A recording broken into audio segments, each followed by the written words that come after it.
FM 100.8 megahertz और Prasar Bharati app news on air पर आकाशवाणी का ये अल्मोड़ा केंद्र है।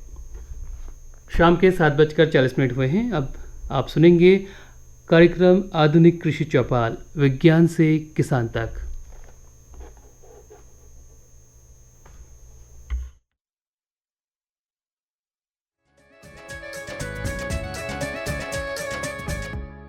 किसान भाइयों और बहनों, मैं हूँ ओपी राठौर और मैं कविता कंडवाल। आप सभी का हमारी ओर से हार्दिक अभिनंदन, स्वागत और सादर नमस्कार। श्रोताओं, आप जुड़ चुके हैं अपने मनपसंद और जानकारी बढ़ाने वाले कार्यक्रम के साथ, जिसका नाम है आधुनिक कृषि चौपाल, विज्ञान से किसान तक। श्रोताओं, ये खास पेशकश हम आपके लिए लेकर आए हैं भारत सरकार के कृषि एवं किसान कल्याण मंत्रालय के सौजन्य से और आकाशवाणी दिल्ली के प्रयास से। किसान भाइयों और बहनों, आज की आधुनिक कृषि चौपाल बहुत विशेष है, खास है हमारे लिए और आपके लिए भी। हमारे लिए इसलिए कि हमारे आज के मेहमानों में शामिल हैं एक अति विशिष्ट, प्रतिष्ठित और लोकप्रिय व्यक्तित्व, माननीय शिवराज सिंह चौहान जी। माननीय शिवराज जी हमारे देश के केंद्रीय कृषि एवं किसान कल्याण मंत्री हैं और किसानों के परम हितैषी और शुभचिंतक के रूप में आपकी एक विशेष पहचान है। किसान भाइयों और बहनों, आज की आधुनिक कृषि चौपाल आपके लिए एक विशेष अवसर है माननीय कृषि मंत्री जी से सवाल पूछने का, अपनी शंकाओं को दूर करने का। बेशक, और आजकल किसानों के मन में अनेक सवाल हैं जीएसटी को लेकर। हाल ही में भारत सरकार ने कृषि मशीनों, उपकरणों, ट्रैक्टर, कीटनाशक, उर्वरक, दूध, डेयरी उत्पाद आदि पर जीएसटी की दर 12% से घटाकर 5% कर दी है। इसलिए किसानों के मन में इसके आर्थिक प्रभाव और अपनी आमदनी को लेकर अनेक शंकाएं हैं। ऐसी सभी शंकाओं को दूर करने के लिए अब हमारे बीच आ गए हैं माननीय कृषि मंत्री जी। माननीय शिवराज जी का हम अपनी ओर से और सभी किसान भाई बहनों की ओर से हार्दिक स्वागत और अभिनंदन करते हैं। और अब अधिक समय ना लेते हुए हम किसान भाइयों और बहनों को आमंत्रित करते हैं अपने सवाल पूछने के लिए। हाँ, पूछिए अपना सवाल। जीएसटी की कमी का प्रभाव ट्रैक्टर, कृषि उपकरणों की कीमतों पर कैसा पड़ेगा? कृषि भारतीय अर्थव्यवस्था की रीढ़ है और किसान उसकी आत्मा। किसान मतलब अन्नदाता और अन्न देता है जीवन, तो किसान मतलब जीवन दाता। मेरे प्रिय किसान भाइयों, उत्पादन बढ़ाने के लिए आज कृषि का मशीनीकरण भी जरूरी है और प्रधानमंत्री जी को मैं हृदय से धन्यवाद देना चाहता हूं। जो कृषि उपकरणों पर जीएसटी लगती थी 18 से लेकर 12% तक, वो घट के हो गई है 5%। ये जो जीएसटी कम हुई है, 20,000 से लेके 63,000 रुपया तक एक ट्रैक्टर पर किसानों को बचत होगी। अब ये ट्रांसप्लांटर है, जो ये ट्रांसप्लांटर जिससे हम धान की रुपाई करते हैं, इसकी कीमत भी 4 रोका जो है 15,400 रुपया कम हो जाएगी। ऐसे ही थ्रेसर जिसकी बहुत ज़रूरत होती है हमको, तो थ्रेसर पर भी जो 4 टन प्रति घंटे वाला, उस पर 14,000 रुपया बचेंगे। पावर बीडर पर जो खरपतवार निकालने के काम आता है, औसतन 5,495 रुपया बचेंगे। ट्रॉली जो ट्रैक्टर के पीछे हम लगाते हैं, तो वो 5 टन का है, तो उस पर भी 10,500 रुपया बचेंगे लगभग। और सीड कम फर्टिलाइजर ड्रिल जिससे बिजाई करते हैं, उस पर भी 3,220 रुपया औसतन बचेंगे। और जो 13 रो वाला सीड कम फर्टिलाइजर ड्रिल है, उस पर 4,375 रुपया बचेंगे। हार्वेस्टर कंबाइन, तो इस पर 1,87,500 रुपया लगभग बचेंगे। ऐसे ही स्टार रीपर जो कटाई की मशीन है भूसे के, 21,875 रुपये। सुपर सीडर 16,875 रुपया। हैप्पी सीडर गेहूं के लिए 10,625 रुपया। और रोटावेटर जो जुताई के काम आता है 7,812 रुपया। और बेलर स्क्वायर जो गांठें बांधता हुआ चलता है गठाने, इस पर भी 93,750 रुपया। और मल्चर 11,562 रुपया। और न्यूमेटिक प्लांटर जो प्रिसीजन खेती के काम आता है 32,812 रुपया। ये कुछ चीज़ें मैंने आपको बताई है जिनकी कीमतें कम होगी, जिसका लाभ किसान को मिलेगा। कई तरह की मशीनें हैं जो हमारे काम आती है, उन पर इस जीएसटी के कम होने का प्रभाव पड़ेगा और हमको ये चीज़ें सस्ती मिलेगी। तो कुल मिला के इसका लाभ हमारे किसान भाइयों बहनों को मिलेगा और इसके लिए मैं किसान भाई और बहनों को बधाई देता हूँ। जो जैविक खेती करने वाले किसान हैं, तो जैविक न्यूट्रेंट है उसकी कीमतें भी कम हो जाएगी, तो जैविक खेती प्राकृतिक खेती भी आसान होगी। आप सबको बहुत बधाई। मंत्री जी, आपने जीएसटी कम होने के आर्थिक प्रभाव पर बहुत ही उपयोगी जानकारी दी है। आपको धन्यवाद देने के साथ हम आगे बढ़ते हैं एक अन्य किसान के सवाल की ओर। माननीय मंत्री जी, आपसे एक प्रश्न है। एक युवा किसान गांव में रहकर खेती करना चाहता है, उसे जीएसटी घटने के क्या फायदा होगा? खेती में किसान बहुत मेहनत करता है, दिन और रात खून पसीना एक करता है और खेती फायदे की हो इसकी किसान को ज़रूरत है। और इसके लिए प्रधानमंत्री श्री नरेंद्र मोदी जी ने 6 सूत्रीय रणनीति बनाई, हम कृषि विभाग ने भी। नंबर 1, उत्पादन बढ़ना चाहिए, मतलब पर हेक्टर उत्पादन कैसे बढ़े। नंबर 2, उत्पादन की लागत कम होनी चाहिए। उत्पादन बढ़ जाओ लागत बहुत बढ़ जाए तो फायदा तो होगा नहीं। उत्पादन बढ़े, लागत घटे, दाम ठीक मिले, नुकसान हो तो भरपाई हो जाए, जैसे अभी बाढ़ में हो गया नुकसान। और कृषि का विविधीकरण, एक ही फसल कई बार खेतों को खराब कर देती है। और उसके साथ साथ प्राकृतिक खेती, जैविक खेती जैसी चीजें भी। अब जो जीएसटी कम हुई है उसके कारण उत्पादन की लागत कम होगी। और एक बात यह कि जब मशीनों से खेती करते हैं तो उत्पादन बढ़ता है, लागत कम होगी, उत्पादन बढ़ेगा, तो इसका मतलब है किसान का लाभ बढ़ेगा, मुनाफा बढ़ेगा और उसका उसके जीवन पर बहुत सकारात्मक असर पड़ेगा। इसलिए खेती करने वाले किसान के लिए जीएसटी घटना ये निश्चित तौर पर फायदे को बढ़ाने वाला साबित होगा। किसान भाइयों और बहनों, आजकल खेती में एक बड़ी समस्या बाजार में नकली दवाओं और नकली कीटनाशकों की है। हमारे किसान भाई इस पर एक सवाल पूछना चाहते हैं मंत्री महोदय से। खराब बीज को रोकने के लिए केंद्र और राज्य सरकार क्या कदम उठा रही है? ये बहुत बड़ी समस्या है। कई बार किसान परेशान हो जाता है। नकली पेस्टिसाइड, घटिया पेस्टिसाइड, कोई जगह तो नकली खाद बना दी, घटिया बीज। अब अगर बीज ही सही नहीं होगा तो उत्पादन कैसे होगा? विकसित कृषि संकल्प अभियान के दौरान भी ये बात आई थी और इसलिए मैंने हर राज्य सरकार को, क्योंकि हमारे पास कानून है कि अगर कोई इन चीज़ों को घटिया, अमानक स्तर का या नकली बेचता है, सैंपल उठाने का प्रावधान है, लैब में उनकी जांच कराएं और जांच करा के अगर वो अमानक, घटिया या नकली निकले 3 महीने से लेकर 7 साल तक की सजा का प्रावधान और उसके साथ साथ दंड का भी, जुर्माने का भी प्रावधान। लेकिन इसका प्रभावी ढंग से उपयोग होना चाहिए। इसलिए मैंने सभी मुख्यमंत्रियों को चिट्ठी लिखी, कृषि मंत्रियों की बैठक बुलाई, क्योंकि यह कार्रवाई मुख्यतः राज्य सरकारें करती है।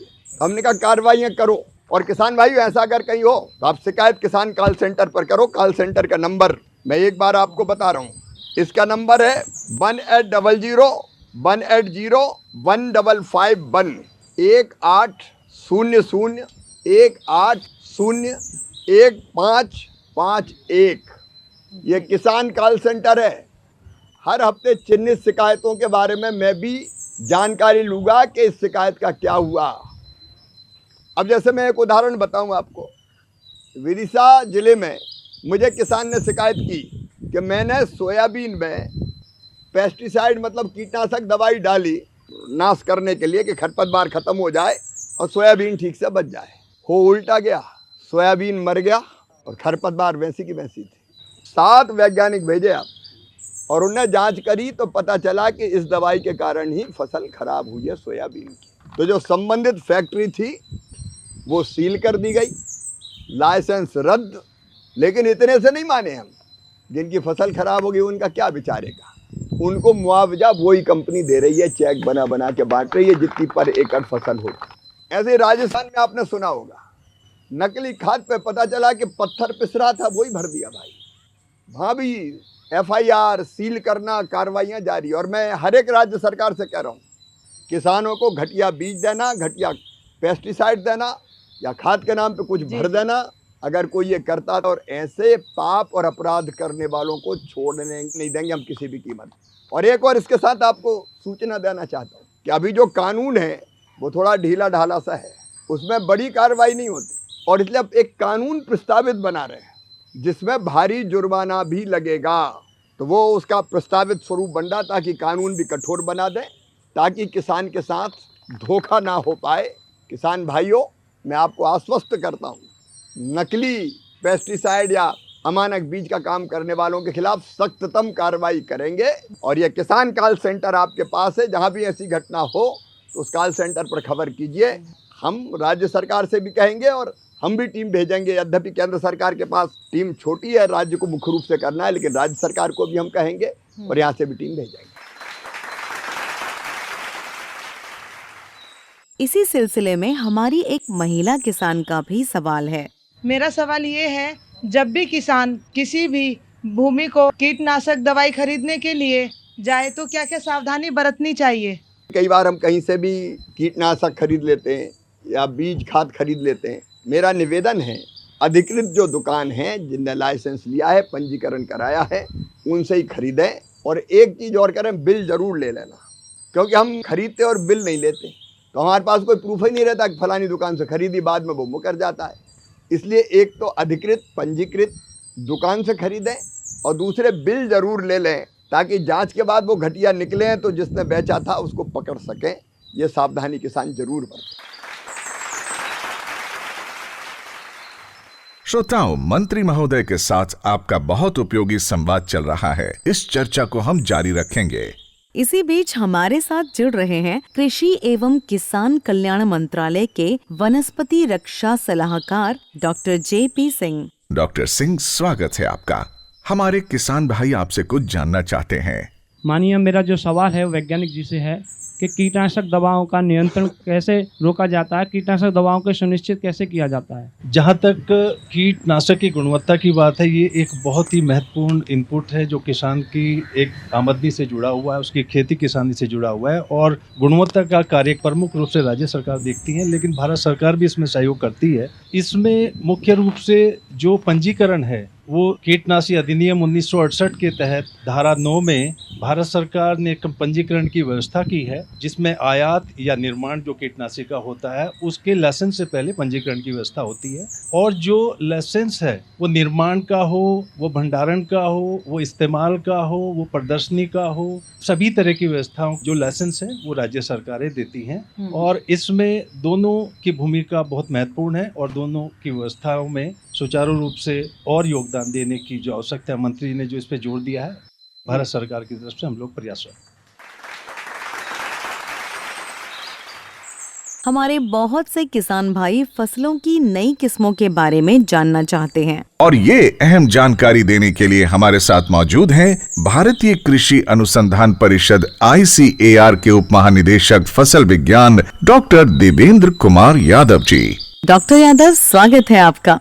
नई किस्में, जैसे पिछले 10 साल की अगर हम बात करें तो हमने पिछले 10 साल में 3053 विभिन्न किस्में निकाली, और उसमें से 85% जो किस्में हैं वो जो आज क्लाइमेट रेजिलेंट की हम बात करते हैं बार बार, तो इनमें कोई ना कोई गुण, चाहे बीमारी के प्रति प्रतिरोधकता हो, चाहे कीड़े के लिए हो, या अधिक तापमान, सूखे के लिए, जल भराव के लिए, तो उस तरह के गुण उसमें विद्यमान है। उसके साथ ही जो 190 के आसपास किस्में हमने बायोफोर्टिफाइड, जिसमें कि आपके न्यूट्रिशन ज्यादा है, जैसे आज के डेट में एक माल न्यूट्रिशन एक बड़ी समस्या है, तो उसके लिए जो गेहूं में जो हमारी आज की डेट में किस्में हैं उसमें लगभग 50% जो क्षेत्र है आज गेहूं में वो बायोफोर्टिफाइड किस्मों से हैं, जिसमें प्रोटीन की मात्रा अधिक है, जिंक की मात्रा अधिक है, आयरन की मात्रा अधिक है। तो ये किस्म विकास का कार्य है। इसी तरह हॉर्टिकल्चर में भी लगभग हमने 815 किस्में पिछले 10 सालों में निकाली हैं। 109 किस्में माननीय प्रधानमंत्री जी ने पिछले साल 11 अगस्त को किसानों को समर्पित की थी। उसके अलावा जो हमारा बीज का कार्यक्रम है, तो भारतीय कृषि अनुसंधान परिषद का मेन कार्य है जो प्रजनक बीज, जो उसकी पहली श्रेणी होती है जिसको ब्रीडर सीड कहते हैं, उसको पैदा करा के जितनी भी किस्में हैं उसको जितनी भी राज्य की एजेंसी हैं सरकार की, जैसे NSC है, राज्य के कारपोरेशन है, प्राइवेट सेक्टर है, फार्मर प्रोड्यूसर ऑर्गेनाइजेशन है, उनको गुणवत्ता युक्त उसका ब्रीडर सीड उपलब्ध कराना। और उसके अलावा हमारी एक स्कीम है बीज की, उसमें हम किसानों के द्वारा भी हम बीज पैदा कराते हैं।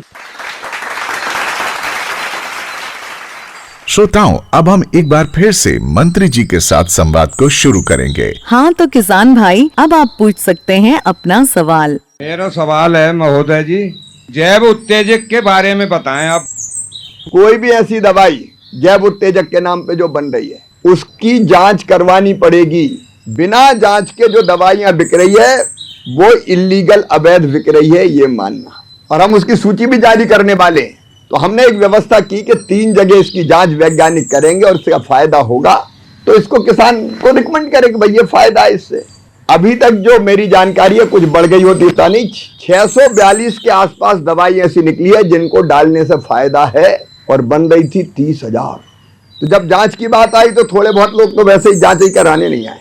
उसकी सूची बाकायदा प्रकाशित की जाएगी, जिसको डालने से फायदा है, वैज्ञानिक जिसका परीक्षण हो गया हो, उसी को हम लोग मानेंगे कि वो दवाई सही है। चलिए एक और सवाल लेते हैं अपने किसान भाई का। माननीय मंत्री जी, हाल ही में अभी आपकी सरकार के द्वारा कृषि संकल्प अभियान चलाया गया, उससे किसानों को बहुत फायदा हुआ, वैज्ञानिक उनके घर तक पहुंचे। क्या आगे आने वाली जो रबी की फसल है, हमें उसमें भी इसी तरीके का अभियान चलाए जाएंगे? खेती में अगर हमको पैदावार बढ़ानी है, प्रॉफिट बढ़ाना है, अच्छी उपज पैदा करनी है, तो जरूरी है कि आज की जो आधुनिक तकनीकी है और जो नए नए रिसर्च हो रहे हैं, हमारे वैज्ञानिक शोध कर रहे हैं। हमारे लगभग 16,000 कृषि वैज्ञानिक हैं जो ICAR के संस्थानों में काम करते हैं, रिसर्च कर रहे हैं, शोध कर रहे हैं। लेकिन एक बात थी कि वैज्ञानिक और किसानों का कभी मिलन ही नहीं होता था। वैज्ञानिक बैठे लैब में रिसर्च कर रहे हैं और किसान खेती कर रहा है। पिछले साल जब प्रधानमंत्री जी यहीं पूसा में आए थे और उन्होंने कई बीजों की किस्में रिलीज की थी, तब उनके मन में ये बात आई कि लैब टू लैंड जोड़ना चाहिए। मतलब किसान और वैज्ञानिक और एग्रीकल्चर का अमला, राज्य का हो, केंद्र का हो, वो सब मिलके तो बात करें कभी। और उसी से प्रेरणा लेके हमने इतने व्यापक पैमाने पर पहली बार विकसित कृषि संकल्प अभियान बनाया खरीफ की फसल के लिए। और विशेषकर 2 चीजें निकली। एक, किसानों ने अपनी समस्या बताई कि भैया जैसे मेरठ हम गए तो वहाँ एक वैरायटी है 238, अब उसमें वो रेड रोड घुस गई जो अंदर घुस के पूरे गन्ने को बर्बाद कर देती है। कपास में गुलाबी सुंडी एक बीमारी, ऐसी अलग अलग जगह किसानों ने बताई। तो ऐसे 500 बातें किसानों ने बताई हमें कि इन पे रिसर्च करो भैया, ये इस तकलीफ से हमें बचाओ। तो हमने तय किया कि हमारे वैज्ञानिक अब वो ही रिसर्च करेंगे जिसकी किसान को जरूरत है। जो समस्या उसी पे तो रिसर्च करो तो फायदा है। अगर दूसरी चीजों पे रिसर्च होगा तो फायदा उसका भी, लेकिन तत्काल उतनी जरूरत नहीं है। तो एक हमने तय किया कि जो समस्या है उस पर एक वैज्ञानिकों की टीम बनाएंगे और उनको एक टारगेट देंगे कि आप इस पे, जैसे लाल सड़न कैसे रुकेगी, गुलाबी सुंडी की बीमारी कैसे रुकेगी, जल्दी फल खराब, सब्जियां खराब हो जाती है तो हमें अच्छे रेट मिले, नहीं तो टमाटर 2 दिन में खराब हो गया तो औने पौने दाम में ही बेच के आना पड़ता है कई बार। ऐसे कई विषय बताए। तो हमने 1 टीम 1 टास्क करके तय कर दिया। हर टीम एक काम करके उसमें खोजे कि वो कैसे हम किसान की मदद करें। एक फायदा ये हुआ। दूसरा फायदा हुआ कि किसानों ने भी कई नवाचार किए। ये यहाँ बैठे वैज्ञानिक ही वैज्ञानिक नहीं है, किसान भी वैज्ञानिक है। वो तो खेत पे प्रयोग कर रहा है रोज। ऐसे 300 प्रयोग मिले हमें जो किसान खेत पे कर रहा है। जैसे वो मैं कह रहा था लीची की, तो बिहार के किसानों ने कहा कि इस पे ग्लूकोज का घोल लगा दो ऊपर तो सेल्फ लाइफ बढ़ जाएगी, तो सही में बढ़ती है। तो ऐसे जितने प्रयोग किसानों ने किया तो हमने वैज्ञानिकों से कहा भैया किसान ने काम किया या पूरा करो और बेहतर कैसे वैज्ञानिक रूप से हो सकता है ताकि बाकी किसानों को भी लाभ मिले।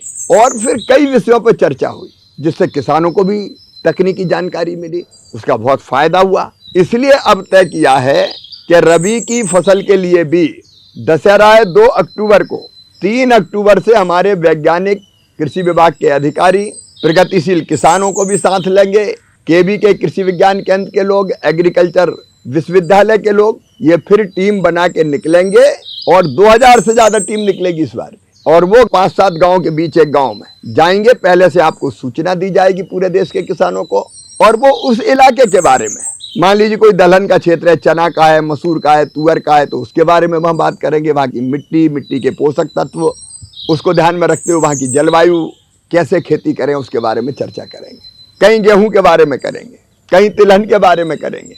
तो सही जानकारी देंगे और समस्याएं भी वहाँ से लेंगे तो ये 15 दिन के लिए फिर वैज्ञानिक आपके बीच में आएंगे ताकि तकनीकी जानकारी आपको दे सकें और आपसे भी वो जानकारी ढंग से ले सकें और अपनी खेती को ठीक ढंग से करने में आपकी मदद कर सके। तो फिर से वैज्ञानिक आएंगे और एक राष्ट्र, एक कृषि, एक टीम, और आपके साथ बात करके फिर वहाँ कैसे और बेहतर खेती हम करें, जो समस्या आती है उसका समाधान कैसे हो, उस पर बात करेंगे। नए रिसर्च और प्रयोग भी होंगे ताकि हम और उत्पादन बढ़ा सकें और अपने किसान भाइयों का लाभ बढ़ा सकें, उनकी जिंदगी बदल सके। किसान भाइयों और बहनों, आजकल आप सभी रबी फसलों की तैयारी में लगे होंगे। तो आपका इससे जुड़ा कोई सवाल हो तो मंत्री जी से आप पूछ सकते हैं। मेरा सवाल ये है कि रबी फसल के लिए सरकार की क्या तैयारी है? किसान भाइयों, इस बार हमने हर एक राज्यों से चर्चा अभी की है और ये अभी से पूरी प्लानिंग कर रहे हैं कि रबी की फसल में उनके प्रदेश में कितने रकबे में कौन सी फसल बोई जाएगी और उतने एरिया में होगा तो उसके लिए किस किस चीज़ की ज़रूरत पड़ेगी, खाद कितना लगेगा, दलहन की फसल अगर है तो बीज कितने लगेंगे, कीटनाशक की कितनी ज़रूरत पड़ेगी, कौन कौन से कीटनाशक चाहिए, तो कई तरह की चीज़ें। और उसके साथ साथ दलहन मिशन और तिलहन मिशन, इस बार दलहन मिशन भी लॉन्च हो रहा है क्योंकि अपने यहाँ गेहूं और धान में तो अन्न के भंडार भर दिए हैं, लेकिन अभी दलहन और तिलहन कम है। ये 2 मिशन और बने हैं। इनमें दलहन कहाँ कहाँ बोई जा सकती है, जैसे पानी जहाँ कम है, रेनफेड इलाका है, वहाँ अच्छी दलहन पैदा हो सकती है। तो उन दोनों मिशन के बारे में भी विस्तार से तैयारी करेंगे कि किस किस इलाके में क्लस्टर बना के करने वाले हैं वहाँ, और सब्सिडी पे अच्छा बीज देने वाले हैं किसान, तो उसकी भी तैयारी हम लोग करेंगे। अच्छा बीज मिले, अच्छे इनपुट मिले, जहाँ पानी है वहाँ क्या बेहतर हो सकता है, जहाँ कम पानी है वहाँ क्या बेहतर हो सकता है। फिर एग्रो क्लाइमेटिक जोन अलग अलग है, तो कौन सी जलवायु में कहाँ कौन सी फसल हो सकती है अच्छी, उसकी तैयारी भी करेंगे। और एक चीज और है, 100 कम उत्पादकता वाले जिले अपने देश में जहाँ उत्पादन कम है चीजों का, गेहूं का भी कम है, दलहन का भी कम है, तिलहन का भी कम है बाकी प्रदेशों से, तो उनको भी तय किया। प्रधानमंत्री जी ने एक प्रधानमंत्री कृषि धन धान्य योजना बनाई, जिसमें उन जिलों में हम विशेष प्रयत्न करेंगे कि वहां भी उत्पादन बढ़े और वहां के किसानों को भी लाभ मिले। तो रबी की फसल जहाँ कम पैदा हो रही, वहां भी विशेष प्रयत्न क्या क्या किए जा सकते हैं, इसकी कोशिश भी करेंगे। और इसके लिए बाकायदा भी राज्यों में तैयारी कर रहे हैं, तो मिलके हम रबी की शानदार तैयारी करेंगे, बेहतर तैयारी करेंगे, ताकि अच्छे से अच्छा उत्पादन हम ढंग से ले सकें और लाभ को और बढ़ा सकें। श्रोताओं, आज हम बात कर रहे हैं कृषि की अनेक चुनौतियों की, समस्याओं की। और ऐसी ही एक अहम चुनौती है धान की पराली की, इसके उचित निपटान की। और इस अहम समस्या का निदान बताने के लिए हमारे साथ हैं भारतीय कृषि अनुसंधान परिषद यानी ICAR के महानिदेशक डॉक्टर ML जाट जी। डॉक्टर जाट, आपका आधुनिक कृषि चौपाल में स्वागत है। डॉक्टर जाट, हमारे श्रोताओं को कृपया बताएं कि पराली की समस्या को अवसर में कैसे बदला जा सकता है। 1 हेक्टेयर की पराली जलाने में 3 से 4 हजार रुपए का, उसमें जो पोषक तत्व हैं उनका हम नुकसान कर बैठते हैं, धरती माता का नुकसान कर बैठते हैं, पर्यावरण का नुकसान कर बैठते हैं। और जो हमारी धरती को यदि बचाना है तो पराली को खेत में वापस खपाना है, और पराली को खेत में खपाने के लिए तकनीकें सारी उपलब्ध हैं, हर तरीके की तकनीक है। हम तो चाहेंगे कि खेत की पराली खेत में रहे, लेकिन जहां नहीं रह सकती, क्योंकि इतनी विविधता है, हर चीज हर जगह नहीं हो सकती, उसके लिए भी टेक्नोलॉजी है और सरकार की स्कीम है। माननीय मंत्री जी ने अभी बहुत सारे GST के बारे में जब बताया, तो उसमें इतनी सारी मशीनें हैं जो पराली प्रबंधन के लिए है, चाहे हैप्पी सीडर हो, चाहे स्मार्ट सीडर हो, तो टेक्नोलॉजी उपलब्ध है। जैसे मैं हैप्पी सीडर की बात करूं तो आप सीधे पराली में बिजाई कर सकते हैं, कुछ भी करने की जरूरत नहीं है, जुताइयां करने की जरूरत नहीं है। 1 हेक्टेयर में आप 7-8 हजार रुपया बचा सकते हैं, लागत कम कर सकते हैं और हमारी उर्वरा शक्ति है मिट्टी, उसको भी बढ़ा सकते हैं। तो पराली प्रबंधन की सारी समुचित व्यवस्था है और भारत सरकार की सपोर्ट है पराली प्रबंधन के लिए। विभिन्न जो मशीनें हैं उसके ऊपर अनुदान है, अनुदान के साथ में जीएसटी और कम हो गई। तो पराली ना जलाएं, पराली हमारी धरती के लिए, हमारे पर्यावरण के लिए और सब लोगों के स्वास्थ्य के लिए पराली का जलाना ठीक नहीं है, हम उसको खेत में ही खपाएं।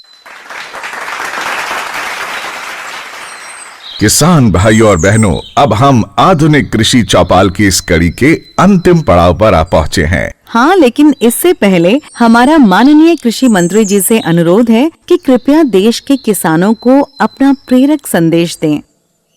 हमारे देश में खेत के आकार छोटे हैं, लैंड होल्डिंग हमारे यहाँ कम है, 86% किसान हमारे छोटे हैं, लघु हैं, सीमांत हैं। प्रधानमंत्री जी जो सोचते हैं, उनका जो विजन है कि हम खेत में एक ही तरह की खेती करें तो उतना प्रॉफिट नहीं होता, हमको इंटीग्रेटेड फार्मिंग मतलब एकीकृत खेती के बारे में विचार करना पड़ेगा और उसके लिए सरकार प्रयत्नरत है। प्रधानमंत्री जी भी उसका संदेश हमको देते हैं। एक ही फसल बोने के कारण जमीन में एक तरह से वही फसल बोने के कारण कई पोषक तत्वों की कमी हो जाती है। तो अगर हमने एक साल गेहूं लगाया, सोयाबीन लगाया, दूसरे साल अगर हमने दलहनी फसल लगा दी तो जो धरती को जरूरत है पोषक तत्वों की, उसकी पूर्ति अपने आप हो जाती है। एक तो ये, दूसरा ये कि अकेली खेती नहीं, खेती के साथ पशुपालन, मधुमक्खी पालन, कृषि वानिकी, जिनकी रुचि हो मछली पालन जैसे क्षेत्र में भी जा सकते हैं। तो कई तरह की इंटीग्रेटेड फार्मिंग का मतलब है कई तरह की चीजें एक साथ करना, और उसका एक मॉडल हमने बनाया है। विकसित कृषि संकल्प अभियान में वो भी जगह जगह बताएंगे। देखो, आमदनी बढ़ानी तो खेती के साथ कोई ना कोई चीज जोड़नी पड़ेगी भाई। आगे जाके हम जैसे दलहन मिशन बना रहे हैं और कई चीज करने वाले, जैसे जब दाल बहुत हो रही है वह दाल मिल किसानी लगाए या एफपीओ लगाए और वहां की दाल वही प्रोसेस हो जाए। टमाटर के रेट कई बार बहुत पैदा हो जाता तो कम हो जाते हैं, तो टमाटर की प्रोसेसिंग वही हो जाए। एफपीओज बना के अकेला किसान नहीं, समूह में किसान अगर फसल पैदा करें और उनमें से सॉर्टिंग करके अच्छी छांट के पैक करके भेजें तो रेट अच्छे मिलेंगे। तो ऐसी कई चीजें कर रहे हैं। तो मेरी आपसे अपील और निवेदन है कि हम एकीकृत खेती की तरफ भी बढ़ें। और एक बात मैं कहना चाहता हूँ अपने बाढ़ से प्रभावित किसान भाइयों और बहनों के लिए, वो भी हमारे अपने हैं। एक बार अगर फसल बर्बाद हो जाती है 5 साल किसान पनपता नहीं है। जहाँ जहाँ ऐसी आपदा आई उन किसान भाइयों से भी कहना है सरकार आपके साथ खड़ी है। तो हम राज्य सरकारों से बात करेंगे, मैं भी पहुँचूँगा कि कैसे फसल बीमा का ठीक से लाभ मिले, तो उनकी ज़िंदगी को भी पटरी पर लाने के सारे उपाय किए जाएंगे। मैं फिर ये कहना चाहता हूँ कि किसान के बिना मनुष्य की ज़िंदगी भी नहीं चल सकती। किसान धरती का भगवान है और उसकी सेवा में सरकार कोई कसर नहीं छोड़ेगी, ये हमारा संकल्प है। एग्रीकल्चर यूनिवर्सिटी और केवीके के लोग मिलकर एक टीम बना के अपनी खेती को और बेहतर करेंगे और उत्पादकता बढ़े और लाभ बढ़े उसकी भी कोशिश करेंगे। इतना पैदा करेंगे कि दुनिया में हमारा सामान जाए। आधुनिक कृषि चौपाल की पूरी टीम की ओर से और सभी किसान भाइयों और बहनों की ओर से हम माननीय कृषि मंत्री महोदय का हार्दिक आभार प्रकट करते हैं और उन्हें धन्यवाद देते हैं। श्रोताओं, हमारा आपसे अनुरोध है कि हमें ये जरूर बताएं कि आज की आधुनिक कृषि चौपाल आपको कैसी लगी और यह भी बताएं कि इसे और अधिक उपयोगी तथा रोचक बनाने के लिए हमें क्या करना होगा, क्या जोड़ना होगा, क्या घटाना पड़ेगा। बिल्कुल, तो अपनी प्रतिक्रियाएं और सुझाव भेजने के लिए हमारा ईमेल पता नोट कर लें। हमारा ईमेल पता है kkbongold@gmail.com। ईमेल पता एक बार फिर से सुने, नोट करें kkbongold@gmail.com। किसान भाइयों और बहनों, हम जल्दी ही आपसे फिर रूबरू होंगे, लेकर आएंगे आधुनिक कृषि चौपाल की एक नई कड़ी, नई जानकारियों के साथ, नई थीम के साथ। तब तक के लिए हमें दीजिए विदा और स्वीकार करिए हम दोनों का प्यार भरा नमस्कार।